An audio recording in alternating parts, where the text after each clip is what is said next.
Hi guys, welcome to Anis பாப்பா kitchen. இன்றைக்கி ஜிகிர்தண்டா தான் பார்க்க போகிறோம். வீட்டிலே ஹோம்மேடாக செஞ்சது. அதுக்கு பாதாம் பிசுன்னு காலையிலே எடுத்து ஊற வச்சு வச்சுருக்கேன். ஜிகிர்தண்டாக்கு மெயினே இந்த பால் ஏடு தான். இது வந்து 2 லிட்டரு பாலை நல்லா சுண்டை காய்ச்சி கொஞ்சம் பால் கோவாலாம் போட்டு காய்ச்சி எடுத்து வச்சுருக்கேன். வெண்ணிலா ஐஸ்கிரீமு கடையில் தான் வாங்கியிருக்கேன். அடுத்ததாக 2 லிட்டர் பாலில் சுகர் சிரப்லாம் சேர்த்து பாலில் 2 லிட்டர் நல்லா இந்த மாதிரி சுண்டை காய்ச்சி எடுத்து வச்சுருக்கேன்.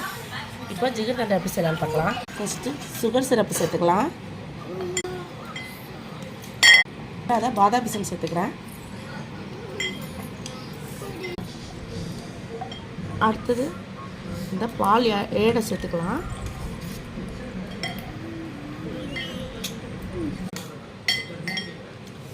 இப்போ பால் சேர்த்துக்கலாம். இருவரும்